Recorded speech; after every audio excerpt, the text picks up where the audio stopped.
Oh, good morning, everybody. This is Barry Jones again with Standards Plus History Academy, and we are moving forward today into investigation number 5. We've looked at first the Warren Commission, which was the first investigation. The second investigation was the Shaw trial in New Orleans. The third investigation was Watergate, a key moment in learning a lot of the truth about the JFK assassination. And then the fourth was in the mid 70s, the church hearings. Look at the intelligence community and a re-examination of whether or not the Warren Commission got it right or had all the information, whether the JFK assassination needs a second look, or other assassinations, including Martin Luther King. And that is going to feed into our fifth investigation, which we're starting today, which is the House Select Committee. And I've got a couple questions I want to look at today. The first one is of primary importance. I cannot stress this enough. If you gloss over this, you miss the point. You miss what this is, why the House Select Committee ended up where it ended up. The question is, why is it so important who led the House Select Committee? My goodness, that is so important. The second question is, how could two government investigations into the same event come out so differently? So we'll look at those two topics today. A few pictures here.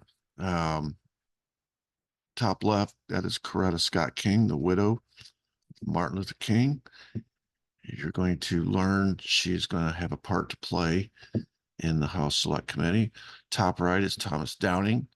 He's a congressman. He's going to have an important part to play.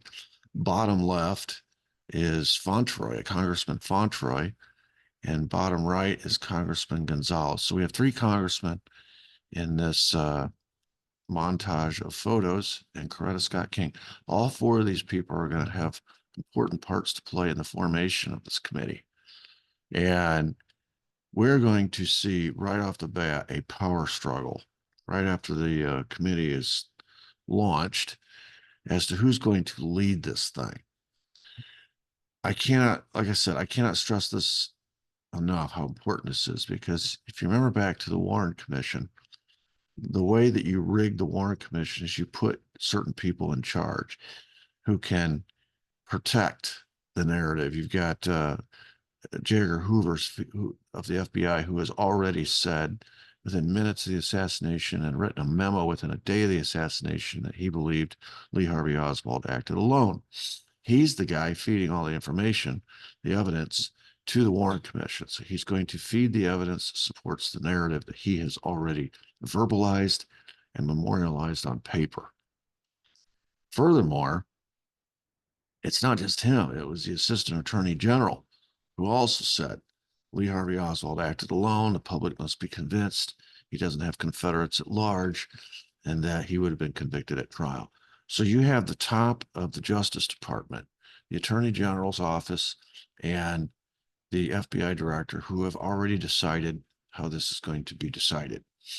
And they're the ones in charge of feeding the evidence to the Warren Commission, which is why we're here, because we get to the church hearings and Richard Schweiker is going to conclude that the Warren Commission was prevented, it was left out of the loop when it came to the important evidence that the senior government officials participated in a cover-up.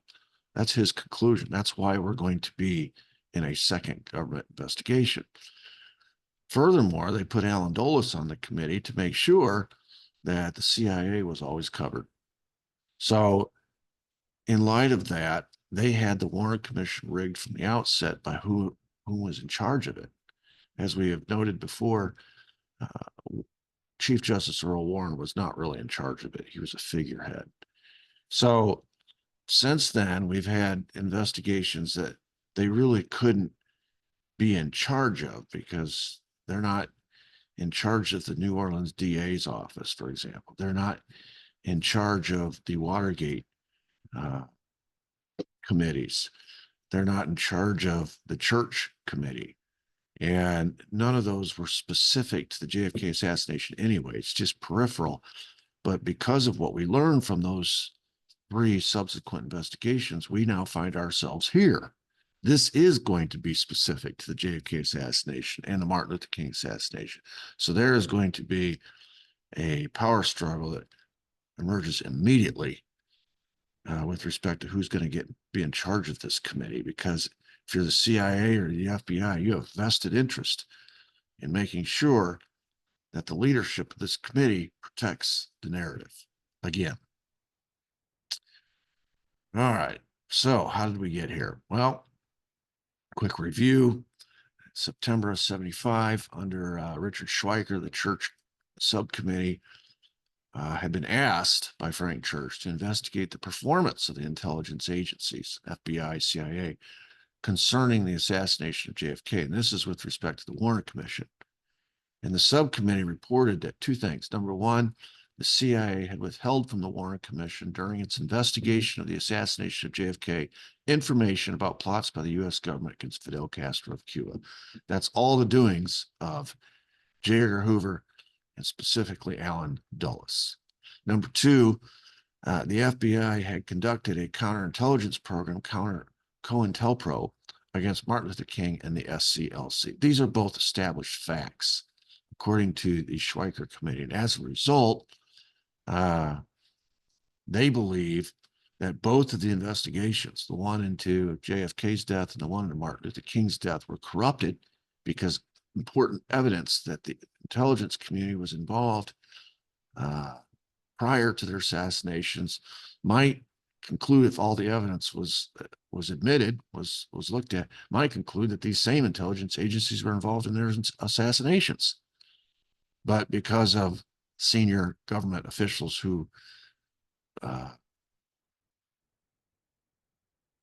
corrupted the process and withheld this evidence, the main conspirators in both of these assassinations were left out of the examination. They didn't get looked at all. So I've pictured here a book. This is not written by Richard Schweiker, but the preface was written by Richard Schweiker. And it's a book written by Sylvia Mager about what she believes that the Warren Commission basically participated as a conspirator in the JFK assassination in general, as an accessory after the fact. Of course, if the Warren Commission was an accessory after the fact, that means the CIA and the FBI were accessories after the fact. And he wrote the preface for this book. So you kind of know where Senator Richard Schweiker is coming from and with respect to this subcommittee that he's on after he's looked at the evidence. So as a result, we start to experience or feel some pressure by pivotal people to reopen the investigation into JFK. Starts with Thomas Downing, Democrat congressman. He's one of the first to publicly question the Warren Commission, the Warren Report. He stated several times publicly that he believed Kennedy was killed as a result of a conspiracy. So obviously he's going to have problems with the Warren Report. In 76, he publicly begins campaigning for a new investigation into the assassination. Downing was convinced that the recent deaths coming out of the church hearings of Sam Giancana and Johnny Rosselli were significant because they were being asked to come testify to the church committee and specifically to Richard Schweiker's subcommittee about the assassination. And that's precisely when they were killed. I mean, Sam Giancana was killed literally the day before he was supposed to testify. Johnny Rosselli had already testified once and said some very interesting things. They were recalling him when he disappeared. So Downing is convinced by Richard Schweiker's report that the CIA and FBI had withheld important information from the Warren Commission. So he wants to reopen the case. He's not the only one.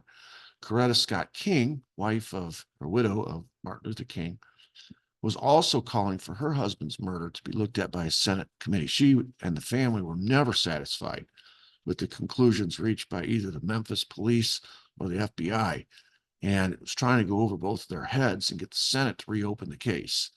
And as a result of Coretta Scott King wanting her husband's case reopened and Thomas Downing wanting JFK's case reopened, there was a suggestion that maybe if you merge the two and reopen both in one committee, it might expedite the process and be more chance of success. After all, you're going to have some of the same players involved in both. So rather than have two separate investigations, let's merge them into one committee. At this point, Congressman Henry Gonzalez and Walter Fauntroy joined Downing and began to advocate the same thing. And so as a result, 1976, Congress votes to create a 12-member House Select Committee on Assassinations to investigate both the deaths of Kennedy and King. This was supported by public opinion polls. For example, the Detroit News poll in 1976, same year, indicated that 87% of the American population did not believe that Lee Harvey Oswald was the lone gunman who killed Kennedy. So you have an avalanche of support for this. And it starts with the Warren Commission's report itself, which was simply unbelievable. It defied logic. I mean, if you just want one particular case that defied logic, how about the single bullet theory? It just defies human logic. And then you learn more as a result of the New Orleans investigation. Then you learn more as a result of the Watergate scandal, a lot more. President's own words, in fact. Then you learn more as a result of church hearings. And the snowball is rolling downhill. It's gathering steam. It's gathering momentum. It's picking up converts. And now you have three prominent congressmen who come out and say, yeah, you know, this really needs to be looked at. You have the widow, Martin Luther King. You have the public, 87%. All right, it starts off with a lot of support, but it pretty quickly devolves into bickering, political gamesmanship, and a power play. Downing, as chief, as the head of this committee, has the responsibility to start assigning people to different roles. He names Richard Sprague, pictured here, as the chief counsel of the House Select Committee. He's going to be the lead lawyer. Gaten Fonzie is going to be one of the lead investigators. Fonzie was asked later about Sprague and his reputation. He says, quote, Sprague was known as a tough, tenacious, and independent. There was absolutely no doubt in my mind when I heard of Sprague's appointment that the Kennedy assassination would finally get what it needed, a no-holds-barred, honest investigation, which just goes to show how ignorant of the ways of Washington both Sprague and I were. All right, if Sprague has this reputation with Gaten Fonzie, you know he's got this reputation with others as well. And that's going to be a problem. They can't afford a no-holds-barred, honest investigation, as you will see quickly. Sprague sprang into action, as was his wont to do, and he quickly assembled a staff of 170 lawyers, investigators, researchers. And of course, his primary investigator and all that was Gaten Fonzie. On December 8th, as is his responsibility, he submits a budget to Congress for $6.5 million for this select committee. And it's at this point that the resistance begins to show. Frank Thompson, chairman of the House Administration Committee, said, this is too much money. And right on the heels of Frank Thompson coming out against it because of the money, smear stories against Sprague began appearing in the press. I mean, it was like on cue. David Burnham, the New York Times, claimed that Sprague, quote, mishandled a homicide case that involved the son of a friend. Robert Bowman, a congressman from Maryland, claimed that Sprague had a, quote, checkered career and was not to be trusted. Richard Kelly, a congressman from Florida, called the House Select Committee a, quote, multi-million-dollar fishing expedition for the benefit of a bunch of publicity seekers. Eldon J. Rudd, congressman from Arizona and a former FBI agent, certainly has a vested interest there, who had worked on the original investigation into the assassination of JFK, another vested interest there, declared that the committee had, quote, already fanned the flames of rumor, distortion, and unwanted distrust of law enforcement agencies. So because of all this controversy, on February 2 of 78, Congressman Henry Gonzalez replaces Thomas Downing as chairman of the HSCA. Downing thought, well, maybe if I step aside and they replace me with somebody else, it'll save Sprague. That was the goal, to save Sprague. Well, Gonzalez immediately fires Sprague. He's thinking, if I get rid of Sprague, we can start over and all this resistance will go away. That was February 2. A month later, March 1st, 1978, there's a legal dispute. Sprague won't go quietly. And there's a legal dispute about who has the right to fire whom. And so on March 1st, 1978, Gonzalez loses that power struggle and resigns himself and describes Sprague on his way out the door as a, quote, unconscionable scoundrel. And Congressman Louis Stokes of Ohio was appointed to the new chairman of the HCA. So we haven't even started the investigation yet, and we're on our third chairman already. We've gone from Downing to Gonzalez to Stokes. And then March 29th, the end of that month, after a meeting with Stokes, becomes pretty apparent to Sprague that they're not going to be able to work together. So Sprague agrees to resign, and he's replaced by G. Robert Blakey. That entire sequence that I just laid out for you has enormous consequences, enormous implications. It was pretty clear to the resistance, let's just call it the resistance, that Thomas Downing was not the guy to be leading this committee. And through all these political machinations that take place over the succeeding couple years, they succeed in getting rid of him, Gonzalez, and they end up with Stokes. And then Stokes takes care of Sprague. Sprague is replaced by Blakey. And now we can get down to work. Now we can start the business of reinvestigating the JFK assassination, and of course the Martin Luther King assassination. That's by the way, going back, that's a picture of G. Robert Blakey there when he becomes the head of the committee. Sprague later told Fonzie, his investigator, or would have been his investigator, that the real reason he was removed as chief counsel was because he had indicated the direction of his inquiry. He had insisted on asking questions about the CIA operations in Mexico. Uh-oh, we've talked about this. And I've told you that Mexico City story was a complete and utter bullshit. The entire thing from start to finish was made up by the CIA to add to the cover story to make Oswald the guilty party. They layered it, it was to show him a month before the assassination, plotting the assassination with that Russian expert, Acoustical, expert in assassinations, trying to get travel visas to go to Cuba and or the Soviet Union. So he planned his escape route after the assassination.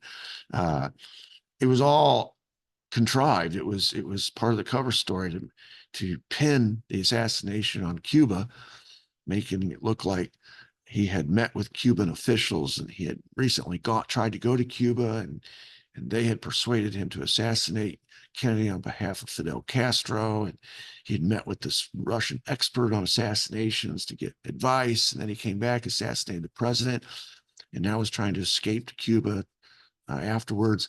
And it would justify a war with Cuba. The whole thing was a setup. And we went and talked about how the FBI tried to get people to support the story that Oswald was in Mexico City, and they made up evidence, they made up photographs, they made up tape recordings. I mean, the whole 9 yards. The whole thing was utter bullshit. The whole Mexico City thing was. Now, I did make the point that I believe he did go to Mexico City, but for a completely different purpose, and his purpose could never be revealed. So the real reason why he was there had to do with the bioweapon. The CIA decided, well, since he's here, let's make up this other story to pin everything on him. And boy, this will get the American people riled up. Next thing you know, we'll be at war with Cuba. The whole thing was bullshit, and Sprague knew it. And so he is right off the bat telling the CIA, "Hey, we're going to start with this little Mexico City story that you guys concocted." And Fonzie argued that Sprague, quote, wanted complete information about the CIA's operation in Mexico City and total access to all its employees who may have had anything to do with the photographs, the tape recordings, and the transcripts. All of it made up. The agency balked for obvious reasons. Sprague pushed harder. Finally, the agency agreed that Sprague could have access to the information if he agreed to sign a CIA secrecy agreement. Sprague refused. How, he asked, can I possibly sign an agreement with an agency I'm supposed to be investigating? So now we know why Sprague could not be in charge or could be lead counsel of the House Select Committee. He had to go because right off the bat, he has detected CIA malfeasance and they know it. And so he's got to go. And his lead investigator, Gaten Fonzie, is going to be the bulldog that does most of the work for him. So Fonzie is privy. He knows. I mean, I'm sure he and Sprague had many conversations, as indicated by these quotes. He's telling us what Sprague told him. So he knows the direction they're headed.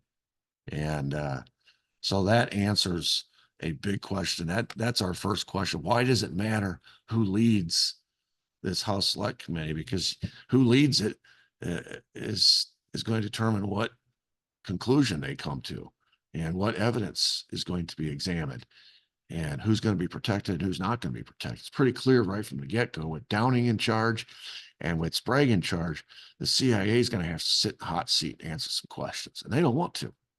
They don't want to. The House Select Committee requested, but actually Garrison had requested the president's brain so he could look at the track of the bullet, and that's when we found out that the brain was lost. So the only thing the House Select Committee could get its hands on was this drawing of the brain, and even the drawing of the brain shows that the bullet enters from the front, exits the back, as you can see. There is some question about the brain being lost, and I think I kind of know why. At least this is my opinion. There's a couple reasons. First, obviously, if you have the brain, you're going to be able to look at the track of the bullet and determine pretty quickly and pretty easily where it entered, where it exited. And so, because that fatal shot that hit him in the head went right through his brain. So if you have the brain, you have the important evidence from at least where the bullet was shot, which is going to destroy the narrative that all the shots came from behind. So it has to be lost. Another reason it has to be lost is because of the type of bullet that impacted that brain. It was a frangible bullet. All the other bullets were full metal jacket. That indicates at least two guns. And if you believe James Files says he shot from the grassy knoll with a mercury round. Mercury does not leave the body. Even with a frangible bullet, there will be traces of mercury that will last for years and years and years and years and years. And if that brain is preserved, the traces of mercury will be there, and it will be indicative of what gun was used, what kind of gun was used, what kind of bullet was used. And of course, that's going to further point away from the Manica Carcano and Lee Harvey Oswald. So for a variety of reasons, whether you believe James Files or not, clearly the evidence of the brain would show the trajectory and the direction of the bullet. And for those reasons alone, it has to be lost. So they have to rely on this drawing. And clearly the drawing shows that the bullet entered from the front, exited from the back. And so based on that, the House Select Committee is already examining evidence that the Warren Commission either didn't examine or dismissed, and because it didn't fit the narrative. There's also some new acoustical evidence that has emerged in the years subsequent.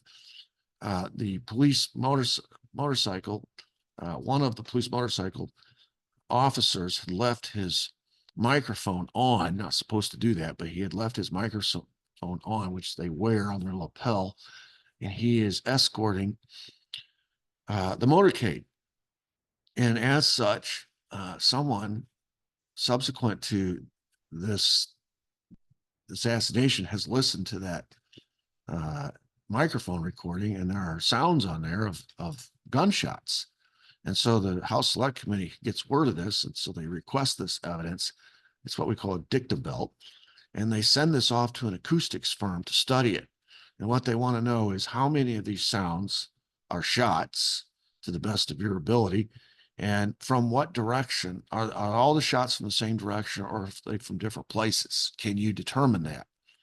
And according to this acoustics firm, which studies this, now I've read actually where the acoustics firm in informal discussions with the House Select Committee after they had studied this says, we heard sounds that could be shots. We heard 11 of these. So they're saying there are 11 sounds on this dicta belt that could be shots, but we're only going to swear to 5. And actually they said 4. They're going to swear to 4, but they're pretty sure of at least 5. So they're all over the map here. They say the sounds make it seem like there's 11 shots, but that seemed like a high number. So they'll only swear to 4, but then they'll later produce an album and sell this album to the public with 5. So whatever number you come up with, it doesn't really matter, except that all 3 of those numbers are higher than 3, which is what the Warren Commission says. And of course, the Warren Commission had to say 3 because they're maintaining it was 1 shooter.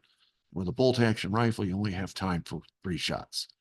So they're saying that according to their report, they are going to confirm and swear to a minimum of 4 shots, probably 5, but could be all the way up to 11 from at least 2 locations. So that is, well, that's new evidence. And the timing of these shots is really important. We've already learned that it takes 2.3 seconds per shot with a bolt action rifle like the Mannlicher Carcano. This is a picture upper left of a FBI weapons expert trying to recreate. Of course, look, he's got he's literally got the gun sitting on a stand, which of course the assassin would not have had. And they're trying to replicate the shot with perfect conditions. And even with all these perfect conditions, they couldn't do it. Anyway, it's 2.3 seconds per shot for the bolt action.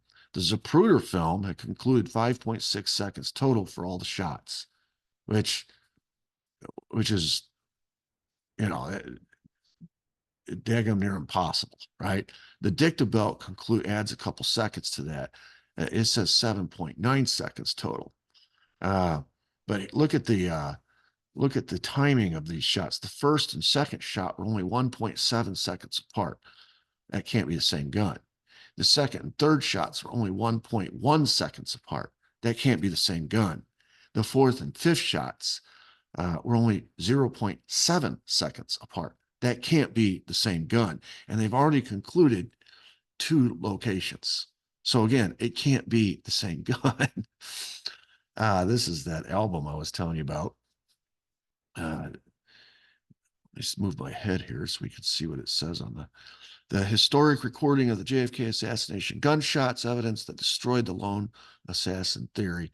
This is based on this dicta belt recording. And the sequence of gunfire, as we just laid out in the previous slide, you can see the distribution of the shots. First and second shot, 1.7 seconds apart. Second and third, 1.1. Then there's a space there of 4.8 seconds, where during that 4.8 seconds, Jackie was probably, this is what she's talking about. If the limo driver had hit the gas at any point during that 1.7, 1.1, 4.8, Jack would still be alive.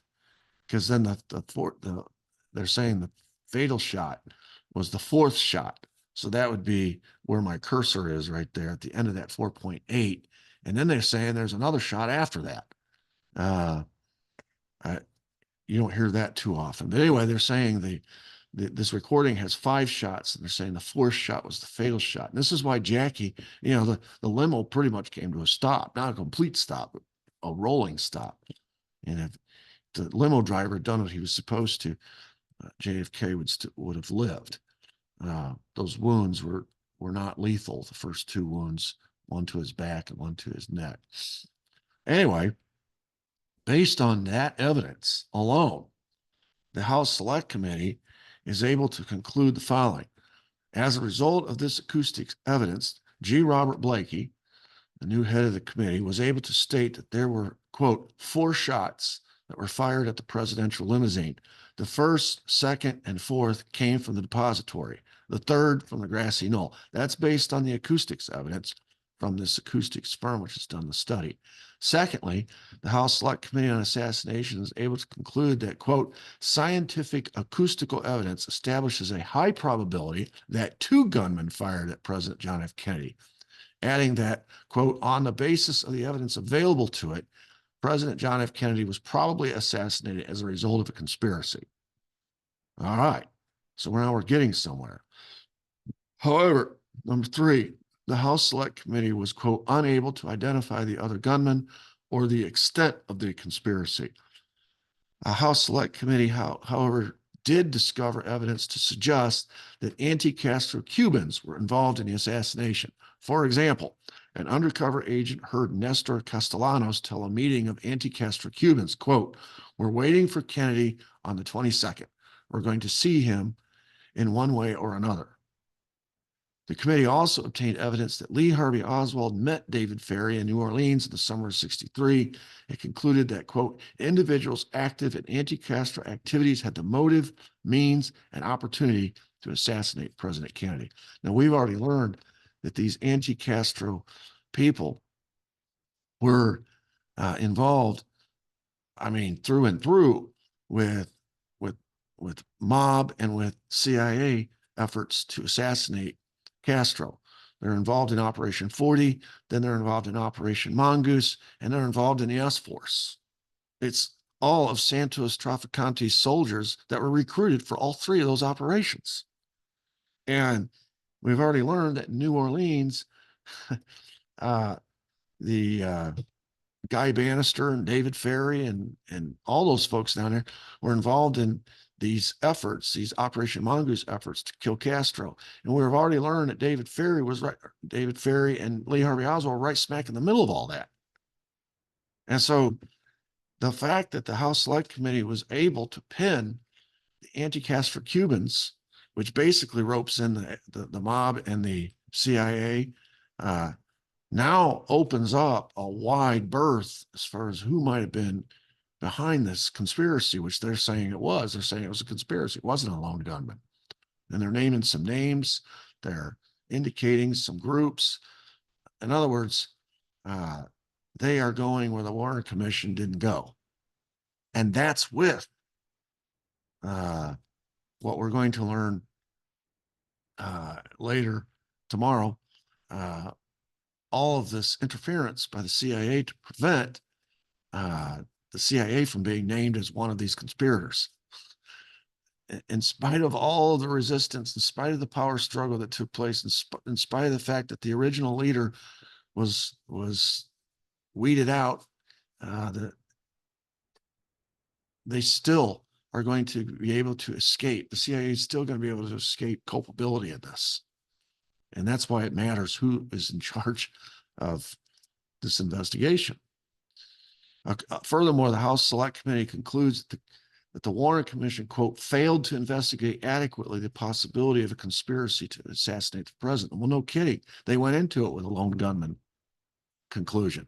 And they eliminated all the evidence that led them other. So it was always about a lone gunman to the Warren Commission.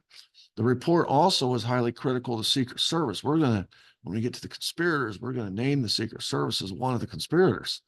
And the House Select Committee goes almost that far themselves. They say, quote, the Secret Service was deficient in the performance of its duties.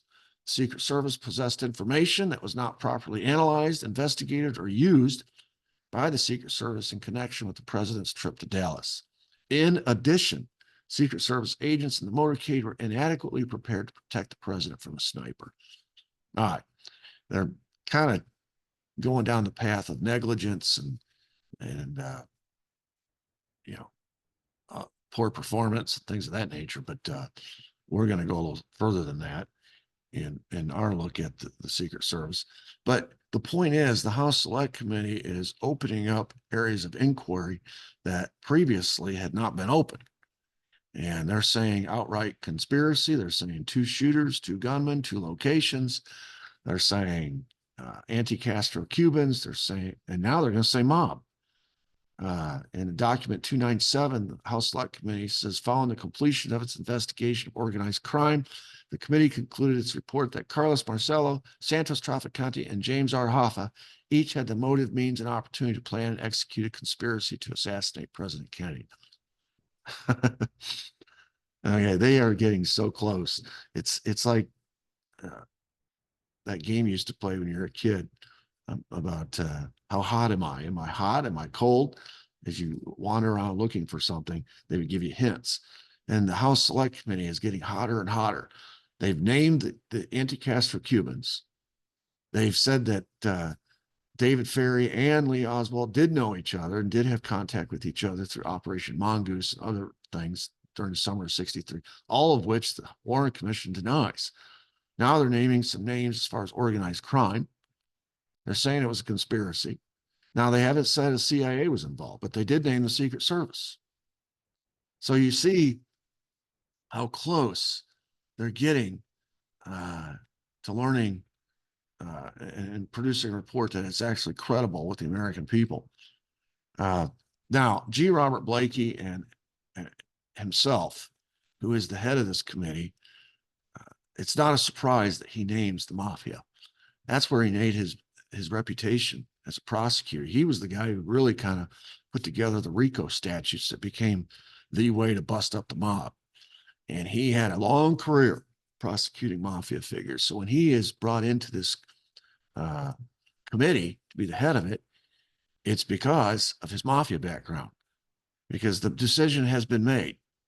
The decision has been made that, okay, if we have to sacrifice somebody, if they're going to find that this is a conspiracy, then we're going to have to sacrifice somebody or something to be behind this conspiracy. It can't be anything government related. It's going to have to be private. It's going to be the mafia. And so that's why they named these 3 names: Carlos Marcelo, Santos Traficante, and of course, Sam Giancana and Jimmy Hoff is named in there. That's the conspiracy. They're the ones using the anti-Castro Cubans as their hitmen, their mechanics, do the dirty work. That's the conspiracy. And it serves as a diversion, which is why it's so important who's in charge. You see the different paths. If Downing gets his way and the original, I forget his name. Let me go back. I want to get this name right. And the original guy is allowed to lead this, Sprague, Richard Sprague. Can't believe I forgot his name. If Downing and Sprague have their way, the first place they're starting is the CIA. We've already learned that. This is what got the CIA up in arms, because he said, hey, we're starting with the Mexico City story. That's where we are starting. According to Gate and Fonzie, that's what Sprague told him. And that was what Downing's marching orders were to Sprague. So this is going to be a no-holds-barred, honest investigation, and starting with Mexico City, which means the CIA. The CIA is the one that put that whole story together. So we go through all this political gamesmanship. They get rid of Downing. They get rid of Sprague. They bring in Blakey, the mafia guy, and voila, he concludes that it was a conspiracy with the anti-Castro Cubans and the mafia. Surprise, surprise. This is how you rig these investigations. Now, Blakey, I believe, was an honest broker. I don't believe he was an Alan Dulles. I believe they picked him because they knew what he would conclude. And you're going to find out tomorrow how they precluded him and his investigators from even getting close to the CIA and including the CIA in their investigation. So they had to settle for the mob and the anti-Castro Cubans, because the mob and anti-Castro Cubans don't have the government powers. They don't have the authority. They don't have control of the evidence like the CIA does. And so they're fair game. They're kind of left out there dangling. The CIA protects itself. And the number one way it protects itself is they got rid of Downing and Sprague. And they brought in a guy whom they could control. They could not control Sprague. Sprague was not going to sign any non-disclosure agreements. He was not going to give CIA immunity. He was going after them. And they knew it. So they brought in a guy and they pulled the wool right over his eyes. And if you hear Blakey talk, he's still alive. If you hear Blakey talk now, he's very bitter about it because he realizes he got fooled. He got bamboozled. And he admits it. I've heard him several times say this. And I'm going to show you a statement tomorrow from him and all the things that the CIA did to basically rat fuck this investigation from within. They even put a guy in, stop me if you've heard this before, they even infiltrated it with their guy to rat fuck it from within. And then they put in places all these rules, all these limits, all these boundaries that couldn't be crossed, so that the CIA came out of it unscathed again, and the FBI. And we're left with this conspiracy. And everybody jumped on it. This is what we call a limited hangout. Oh, okay, we'll admit to us a conspiracy as long as it doesn't involve us. So a limited hangout means we'll dribble out some truth, and the American people will jump all over. Oh, conspiracy, conspiracy. It was the mob. It was the Cubans. And lost in all that was who it really was. And they walk away into the night unscathed again. Limited hangout. That's all this is. The CIA is willing to concede, dribble out a little bit more truth, which is that it was a conspiracy. It involved two guns, not one. But they're going to say, well, but see, Oswald was still involved. Well, okay, maybe it wasn't a lone gun, but he was still involved. And the other ones were the mob and these crazy Cubans. And we were almost right. We were half right. But lost in that is the fact that they escape any examination at all. Again, them and the FBI. So Blakey comes out later and writes a book with Richard Billings. And you remember Richard Billings, he was the CIA's guy that they always put, he was that Time Life report. They always put him on their operations so he could report the CIA version of what happened. He was on that boat. Remember, he was on that yacht that heard William Pauly tell John Martino, don't worry, John, we're going to kill that MFer. Talk about JFK. He told about it later. Richard Billings is the CIA guy. And they even attach Billings to Blakey. Blakey hires Billings to help write the report. You talk about infiltration. The CIA's guy, their writer, their Operation Mongoose guy, gets hired by Blakey to help write the report, which points the finger away from the CIA right directly at the mob and the Cubans. And they get to be such fast friends that after the investigation's over, they write a book together called The Plot to Kill the President. And in that book, they together argue that there was a conspiracy to kill JFK and that Oswald was involved. There was at least one gun, one firing from the grassy knoll. And who he was involved with was the New Orleans mafia boss, Carlos Marcello, who was, according to them, the organizer of the assassination. So there you go. The head of the committee and the writer of the committee report write a book, basically like an addendum to the report, saying, okay, here's our conclusion. Oswald was involved. Wasn't a lone gunman after all, but he was involved with the New Orleans mob, Carlos Marcello. And you wipe your hands, walk away. Richard Billings did his job. He steered Blakey. It's unbelievable. It's absolutely unbelievable. Gary Cornwell, Deputy Chief Counsel of the House Select Committee, published his own account afterwards in 1999 in a book called Real Answers. Cornwell was highly critical of the FBI and the Warren Commission investigating, writing, quote, the case should have been solved in 63 and 64, But because the government decided not to look for the real answers when it had the chance, the opportunity was probably lost forever. Now, I disagree with him. I think we still have an opportunity and we are getting to the truth as time goes on. But my goodness, he is right. It should have been solved in 63 and 64. In fact, they knew in 63 and 64, which is why they rigged the Warren Commission, which is why they've infiltrated the House Select Committee, tore down the leadership structure, replaced it with their own, implanted their own writer to help write the report. And tomorrow we're going to find out another guy they implanted to help steer the investigators and control it from that end. And when it's all said and, when the House Select Committee started, the CIA was probably sweating bullets. I think I had a comment from somebody who watched this or listened to who made that point themselves. I think they probably were sweating bullets, but they don't sweat for very long. They figure out how to monkey with things, to infiltrate, to control who's in charge, to get the desired result. And they made a calculation. Okay, we're going to have to dribble out some more truth in this as a result of this, but we'll dribble out the word conspiracy, and the American people will hyperventilate and get so caught up in that, they won't realize that the getaway car is getting away and we're in it. And so is the FBI. And if Sprague had been allowed, if Downing and Sprague had been allowed to do their job, this is a completely different outcome. But they were taken out. They were taken out. It was a hit. It was an intelligence community hit. And in their place comes, I hate to say it, Blakey, I believe, is an honest broker. I believe he went into it with good intentions, but he got pushed around. He was a chess piece. He got pushed around the chessboard.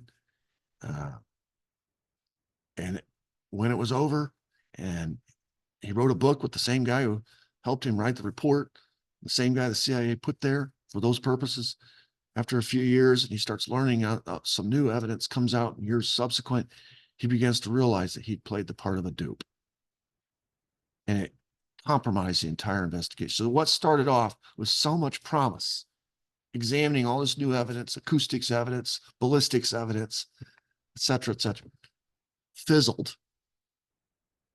It got partway to the truth as far as the conspiracy is concerned. But then who it pointed the finger at was a complete diversion away from who really was involved in the conspiracy. And it's always the same guys who are behind the scenes, like Geppetto pulling the strings on the puppet. It's the CIA and the FBI, and they always walk away unscathed. So that is part one of the House Select Committee. Tomorrow we'll get into part two, which is just some unbelievable stuff. The revelations tomorrow, some of you may be thinking I'm getting out over my skis, some of the stuff I'm saying. Wait till you see tomorrow. Just wait till you see tomorrow, and you'll see what I mean. Just nails home the point. A, B, and C. I mean, it's just there. And even Blakey, his response, it's beautiful. It's beautiful. So we'll look at that tomorrow. Check out my website, sphistory.com. Feel free to give me a thumbs up and hit the notification bell, and or subscribe to my channel. It's free, and we'll continue on down this journey tomorrow. Until then, everybody have a great day. Thank you.